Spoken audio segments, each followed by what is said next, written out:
Hey, you guys, this is your girl, Ebony Nicole, the Vice President of the Rochester Black Authors Association.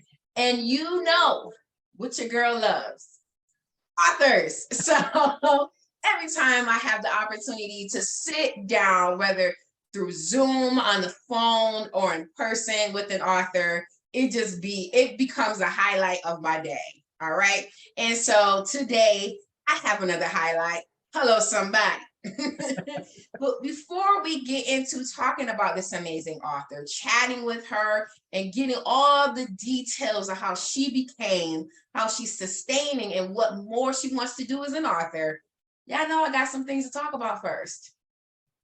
One, the 7th annual Rochester Black Authors Expo is coming on June 3rd. Y'all, I'm excited. I went to our website, which is rockbaa.org, and I did some updates on there. Make sure y'all go check out those updates. And while you're there, make sure you register for the expo. All right. Lock in your calendars. I want to see all of my authors plus supporters and readers. Like, listen, we are bringing authors from beyond Rochester to this city to bring you their latest and greatest works. Do not miss out, okay? Second, the first, or I think it's called the inaugural National Black Authors Day is happening on May 4th. Listen, our Executive Secretary, Katara Pollitt, is the founder of that inaugural day. If you are a writer, if you are an author, you need to be celebrated. And you need to join us on May 4th to do so. Go to our website. You'll see the information about it. I want to see you there, okay? If you're not in Rochester, there's a list of things that you can do to enjoy and celebrate and commemorate this monumental moment, all right? And lastly, wherever you see this podcast, whether you're hearing it, you're seeing it on a replay, whatever have you. You're seeing snippets of it on social media. And then you're going to go on over to our YouTube page. Remember to like, share, and comment because we like to chat with you all. We want to know, what you got to say to our authors. You know what I'm saying? And any questions that we ask, you go ahead and answer them too.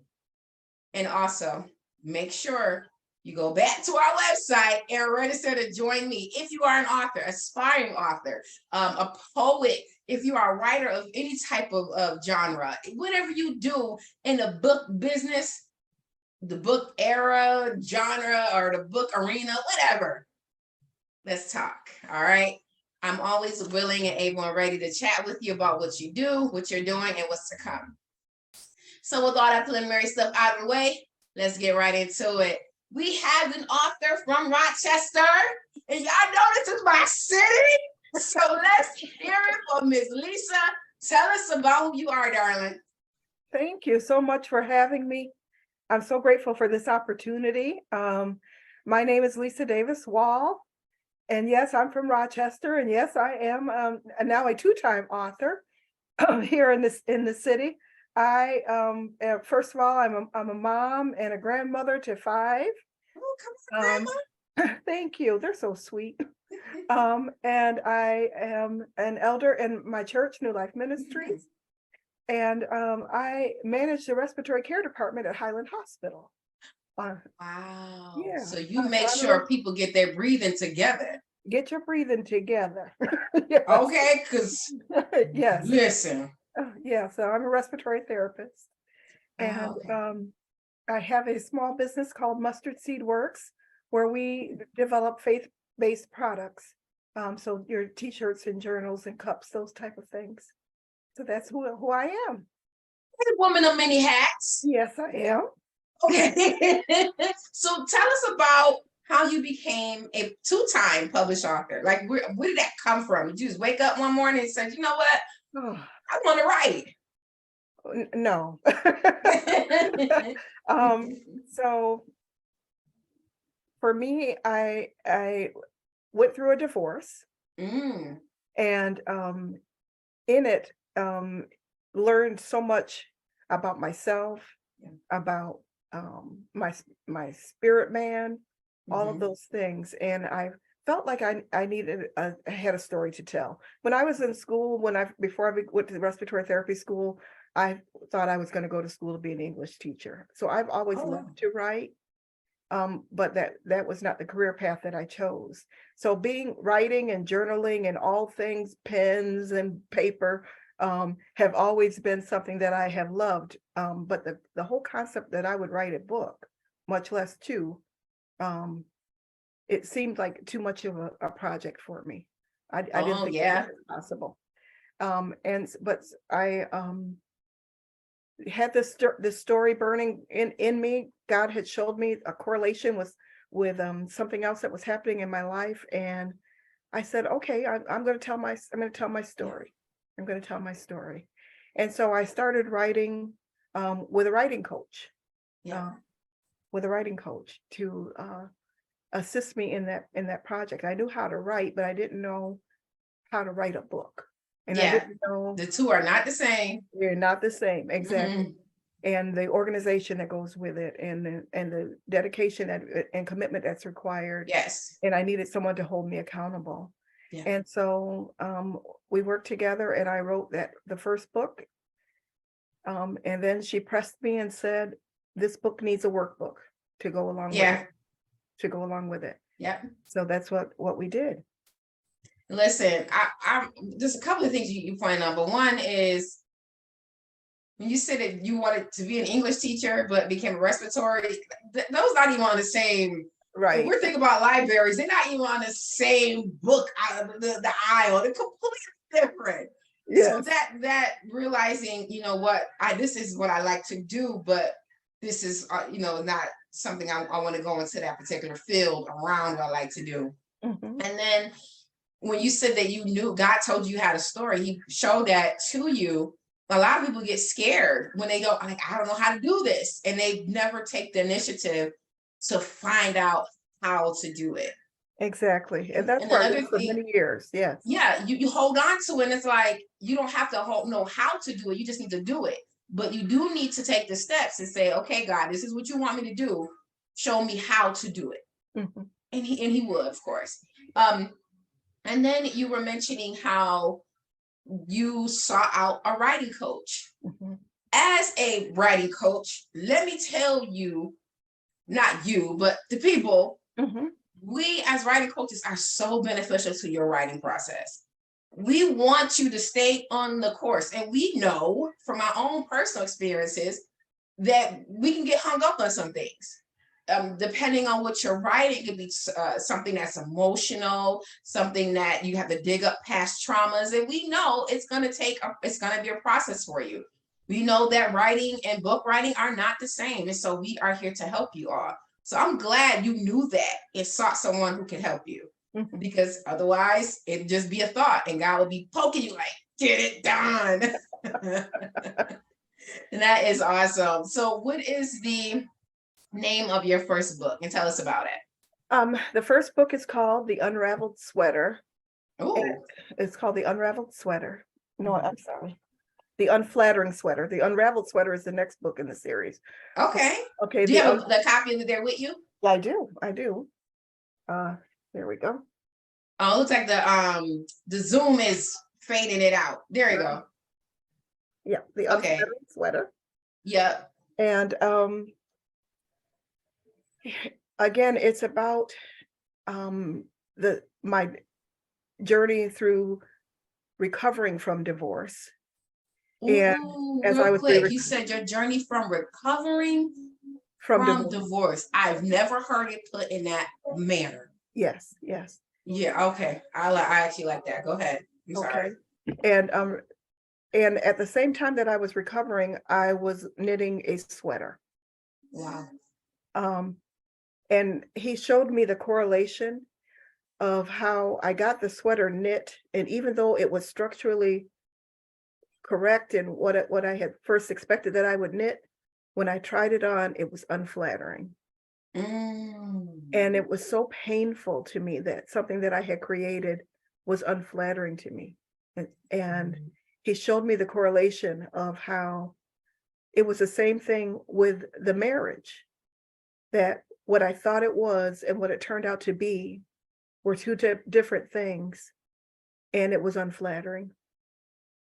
Um, and so we just walk through the journey and the strongholds that I found that I was falling victim to, shame and people pleasing and um,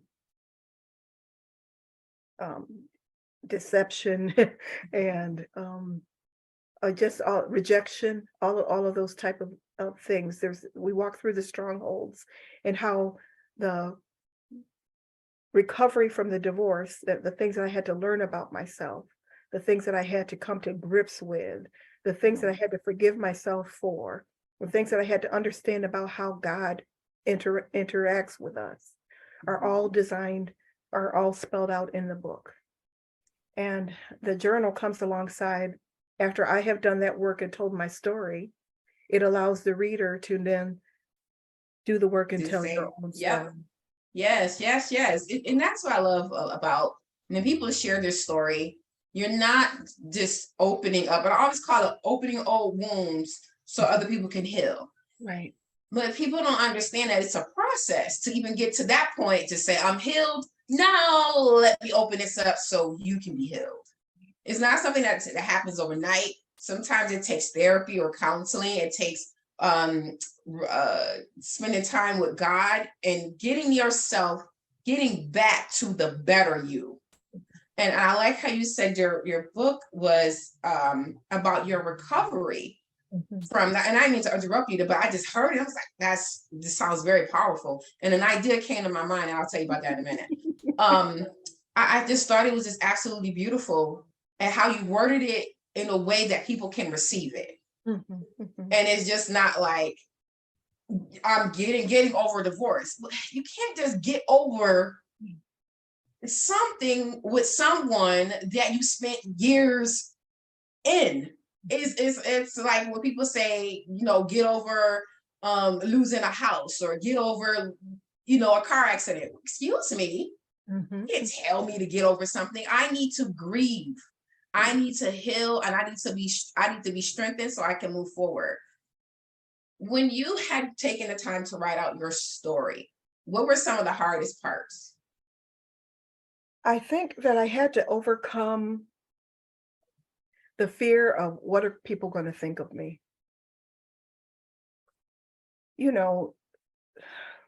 As people of color, we keep our stuff close. Yeah. We keep our stuff close. Yeah. And God really required me to really open up, about how I felt and some of the things that led to the relation falling apart, and me trying to cling to it. And I was like, people going to think I'm with that. Then on the other piece, I didn't want to uncover anybody. I didn't want it to be that I was being vindictive, and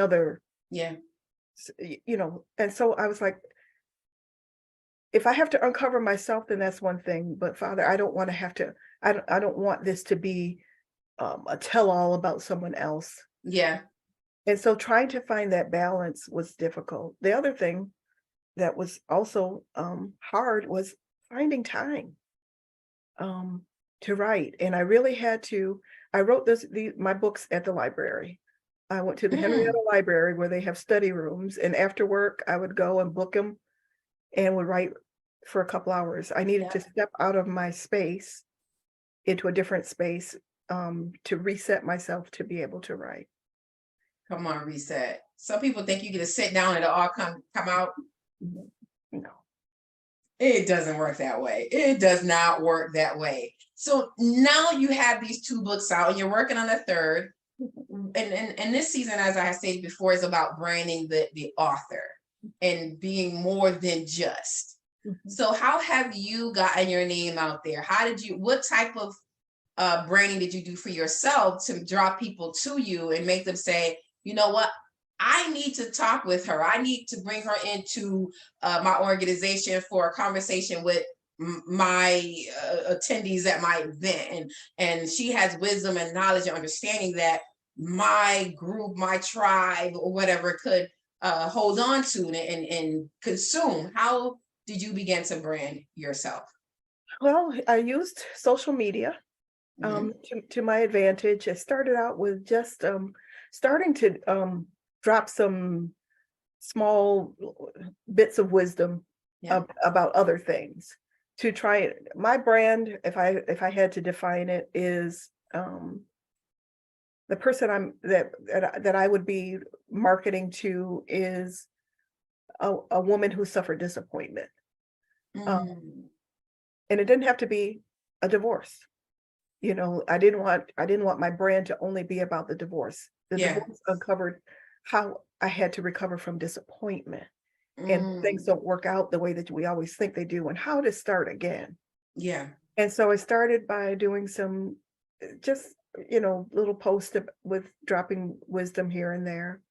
Um, I sent the book to some influential people to read, um, and they became like brand ambassadors for me.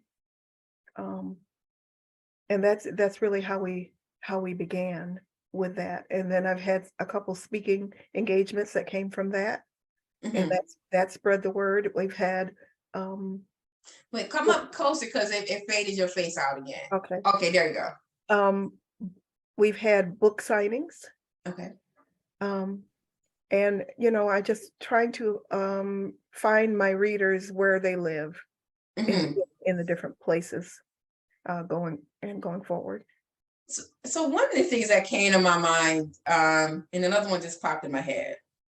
So my hat comes, my creative hat comes off and on, and the coach in me comes, it just happens. Yeah. So, because I always tell my clients, think about beyond the book. You need to do other things, and that's where branding comes in.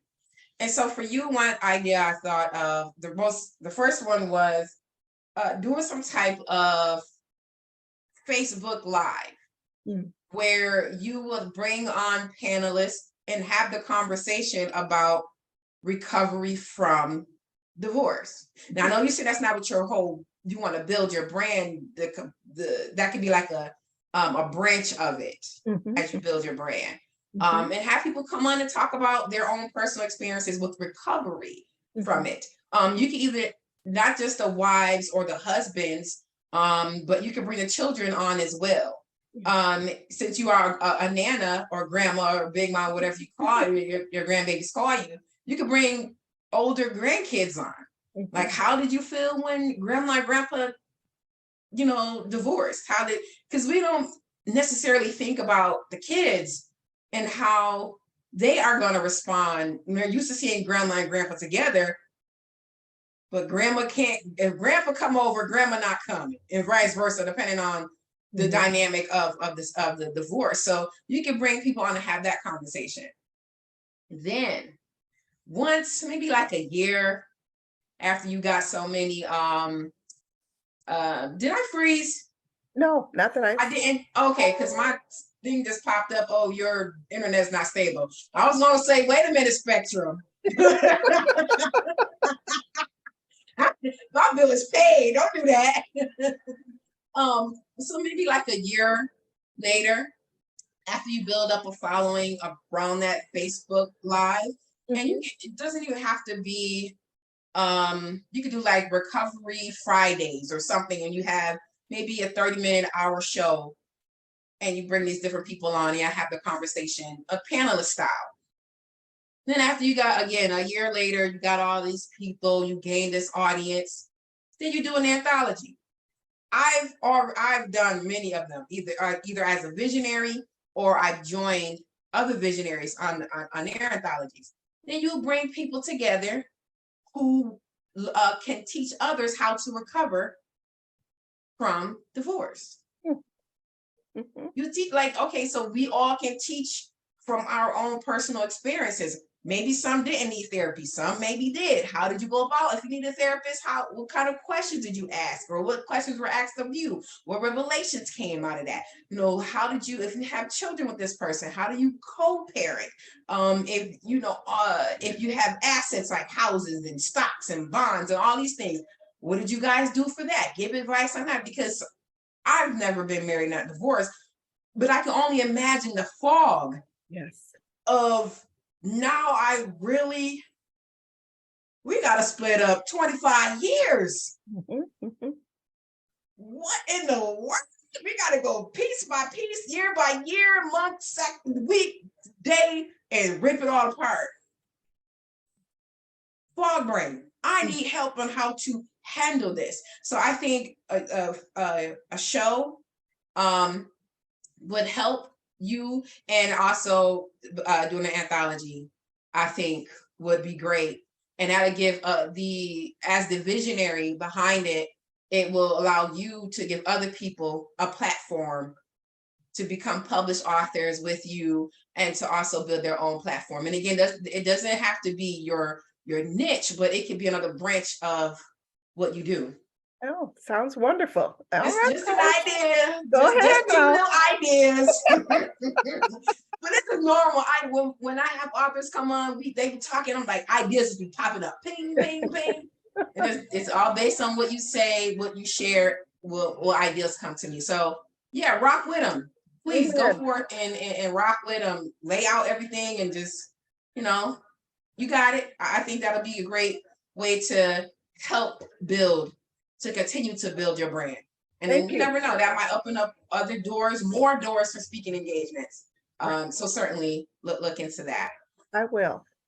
When it came to branding yourself and you did it on social media, how did people originally take you? Like, were they open and receptive to what you were sharing?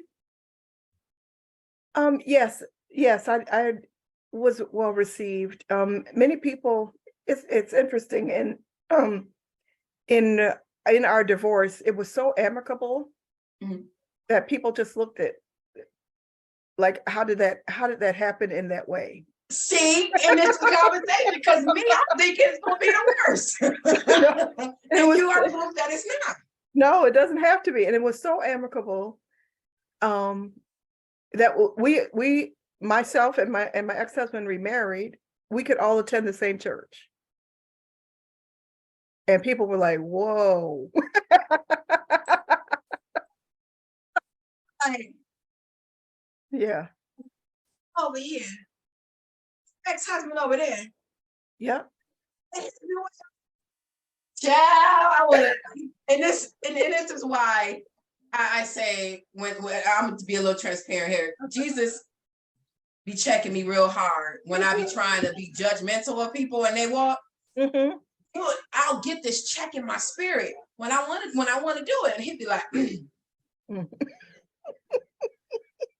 "Should I pull your card?" Oh, No, my, Jesus. my. No, Jesus. No, Just no. straighten up and check that thought. Yes, sir. Yes, sir. Yes, sir. And I'm like, I appreciate that, because Mhm. it keeps me from saying something stupid that I had thought stupidly. Uh-huh. Mhm. And in my place of being human and thinking I can judge someone, and Jesus like, yeah, let me go ahead and open up the book of Ebony. This page, this chapter right here. And I'm like, no, no, Jesus, close that book. Don't do that. And so I appreciate how you, when you share that your ex-husband, and you divorced with no problem. That's not the norm. No, no. And that's what people need to learn how to do, Mhm. instead of tearing each other apart. We still gotta, we still gotta live. We Yes, still got exactly. kids and grandkids in common. Mhm. So we gotta have some type of balance and respect still there. And I appreciate you sharing that. Yes, yes. It was interesting. And then, so when I go to write the book, people are like, "Oh, finally, the real story comes out. This can't be real." And it's like, no, this is a book about deliverance. Yeah, yeah. And so they read it, and I think that's when my brand was born. Oh, this is a woman that truly can have something to say. This is not a gimmick. Um, and so that's really my brand. I think when I think about how I want to be thought of as someone who can speak wisdom into your life. Yeah. That truly cares about you. Yeah. And wants to show you how God wants our lives to work. It doesn't Absolutely. have to be all of that all the time. No, it doesn't. And that's a beautiful thing about sharing your story and on that aspect of it. To show people, yeah, you're gonna go through this. Yes. But this is how you go through it with grace. And you go through it with showing others, yeah, I did that. And if I did it, those are those, if I did it, you can too moments. Yes. It's all about mind shift, pivoting your thoughts around that to see that you can do it as well. So you mentioned in your workbook, you did the work, and you sharing it, you give the other people the steps, you give your readers rather the steps on what you had done. What's one of the things that you share with people far as the work that you had done to get to this place? Well, in the workbook, we really talk about the different strongholds. Let me think of one. So shame, and dealing with shame. And I talk about how the effects of shame on our lives, how it causes us to hide and conceal and be deceptive, and talks about coming out of it. And then in the work that is for the reader to do is I ask some very pointed questions about what in your life has caused you shame. How has that shown up in your life? How has it shown up? And now that you understand how it has shown up, what can you do differently going forward? And then we give them an opportunity to reflect on what I wrote about shame, what they have written about shame, the places that they've seen it being manifested in their lives, their steps going forward. And then we ask them to now write a prayer. Seal it, yep. Just to seal it up. And we do, it's 8 days of heart, 8 days of heart exploration is what it's called. And we take 8 different strongholds. And I talk a little bit about how it showed up in my life and how it can maybe show up in yours. And we ask some very pointed questions. Before I published it, I had a couple friends go through the manual to see. And one did it in the 8 days, but she said it was hard work because the questions are pointed. It's like, if we're going to do this, then let's do this. Let's talk about it. That's right. And the other, it took her a few more days because there were some areas that she just wasn't prepared necessarily to deal with. And so as you're talking about ideas, what I see going forward is maybe that we would do small groups where we would do it together. One-on-one. You could do one-on-one group, you could do group coaching, like maybe, so it's 8 days, so you could probably do 12 days, a 12-day group coaching. So you do 2 days of do some work, some preliminary work to prepare them for those 8 days. And then the last 2 days is to kind of like a cool down. Right. Like when you go to the gym, so like I'm back in the gym now, because I need to get rid of this weight.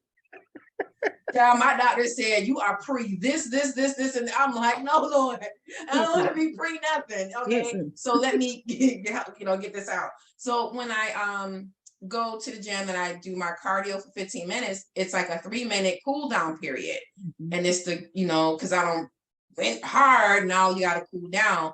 So in that aspect, thinking about it, you do your pre-workout, then you do your actual workout, and then you can do a cool down those last 2 days. And that, you're talking, hey, how did this make you feel? And whatever the conversation would be like. So that group coaching, absolutely. And then get the feedback from those other 2 ladies that you had go through it.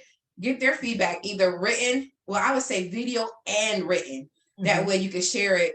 When you go out to promote your group coaching, you can use those videos to help promote, and their written testimonies to help promote it.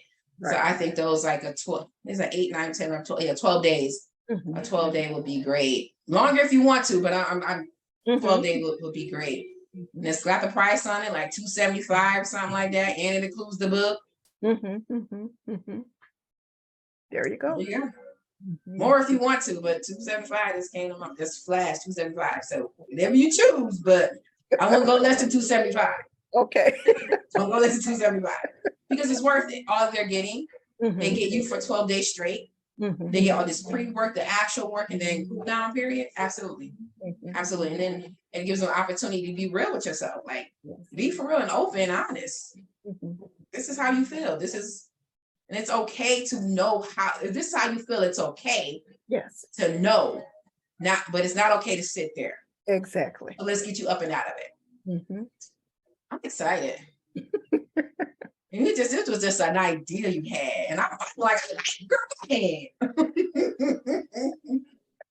And so as we are coming to an end, what's something that you would say to an inspiring author that is like on the fence? It's like, I don't know if I could do it. And I don't know. What's something you would tell them that would encourage them to go like, do it without hitting them? Because you don't want no, I'm not going to hit anybody today. Right. I think what I would say is each of us has a story, and if you want to call it, each of us has a testimony. Each of us has a key for someone else's breakthrough. Yeah. You don't want to feel like you went through something so somebody else could, well, I got to go through something for somebody else to get. Somebody went through something for you. Yeah. You learned from them. And your voice, when you write a book, your voice travels to places that you'll never set foot in. What? I'm gonna quote you on that. I'm gonna quote you on that. I'm gonna quote you on that. That's awesome. And you can have, if you want, an impact that you could never have just sitting and just talking with small groups. Get yourself a coach. It's okay. Get yourself a coach. Yeah. You know how to write. But writing this process is totally different, and you need somebody to come alongside you, just to keep you on the road. That's it, to keep you moving forward, because there will be many days that you just say bump it, and leave your notebook sitting somewhere with your story unwritten. Yeah. And I don't want that for you. I said, there's somebody who is in need of your testimony to know that they can make it through to the next. See, aspiring authors, like for real, just, she won't push you, she won't hit you, but no, I'm joking. I don't hit because I don't want to be hit. So I'm just saying, I'm like, shove you. Yeah. And be like, just do it, and shove you down the journey to becoming a published author. But I think that, like you said, there's a story in all of us. And if I'm not mistaken, it was, what is her name? Was it Maya? No, it was not Maya Angelou. She just recently passed. She passed about 3 years ago. Oh my goodness, what's this lady's name? She said, there's nothing like dying with an untold story inside of you. Was it Maya? Well, I'm gonna find out. When I share this, I'll make sure I put it in the caption or quote the quote correctly. But it truly is something in all of us that we must do. And like she said, don't leave here with it. Leave it for us. We want to know. We need to hear your story. That's why, if you believe in God, Jehovah, Most High, whatever you call him, then if he put it in you, then it's something he wants you to leave here. Now, Miss Lisa, I want you to tell everybody how they can find you on social media. Or if you got a website, all those good things, because I'm quite sure when that Facebook Live start popping, people gonna want to tune in. When the anthology pop out, people gonna want to sign up and either be a part of it or grab a book. And then when that group coaching comes to pass, people gonna want to sign up for that as well. So how can they stay now in the know of you now for later? Well, on Facebook, we're there at Mustard Seed Works LLC. And on IG, we are Mustard Seed Works. So that's where we are. That's where you can find us. And everything that we will be doing going forward will spring out from there.